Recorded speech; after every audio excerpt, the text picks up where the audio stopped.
كنتم خير أمة أخرجت للناس تأمرون بالمعروف وتنهون عن المنكر وتؤمنون بالله.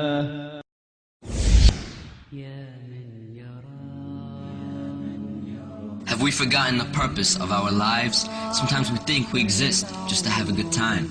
So we indulge in satisfying our lusts and desires, even if it means becoming hypocrites, thieves, and liars. We forget the sole purpose Allah created our souls. It is to worship Him alone until they bury our bones, never faltering, never shifting away from our Iman, remaining true to Allah as best as we can.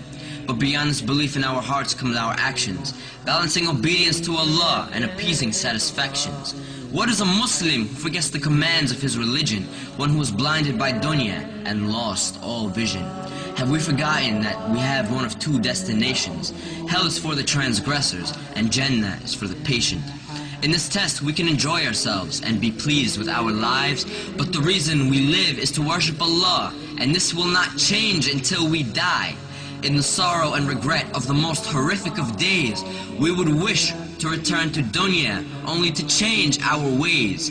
A day on which we'd beg Allah on our hands and our knees, return us to this dunya so we can salvage our deeds. But nay, you've had your chances and received your warnings. But remember when you slept during the early mornings, when you neglected Fajr and didn't keep up with your salah.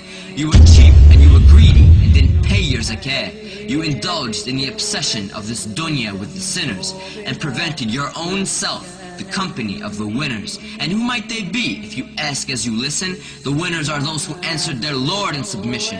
They obeyed Allah and realized life's mission, to submit to the one who created you from clay and to fear the most horrifying, detrimental of days.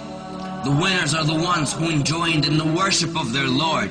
They kept their covenant with Allah, not breaking one word. Prayer by prayer, day by day, holding firmly to the Quran while following the Prophet's way. The best of the Muslims received Jannah's delight because they fasted through the day and prayed tahajjud through the night. They fulfilled necessary obligations and did more. They kept their loyalty to the one who they lived and died for. Let us all reflect as to how we may be viewed by the sublime. Are we of the hypocrites who don't even pray on time? Of the losers who worship every nickel and dime? Of the animals who don't treat fellow Muslims with respect? Of the enemies of Allah whose commands we neglect? Are we the sinners whose own lives we'll regret? Or have we devoted ourselves to pursuing paradise? Of the Muslims whose actions are intelligent and wise? Of the noble who tell only truth with no lies? Of the pious who pray every prayer on time? Let us never forget our aim for paradise. We must worship Allah through all of the sacrifice. For those who fall short, Jahannam is their destination.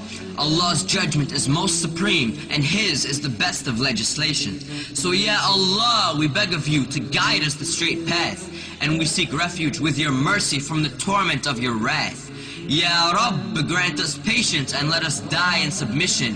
Let us realize and succeed in the struggles of life's mission. We are for you and to you we return, so grant us refuge from hellfire's burn. Grant us the peak of Jannah with the prophets, martyrs, and the righteous. For none exceeds you in your generosity, O Lord of kindness. And send your peace and blessings upon He who you've sent to guide us, to make us of the pious, and to bring us out of the blindness. All praise is due to you, Lord of the heavens, the earth, and all that's between, Master of the universe, all knower of the unseen.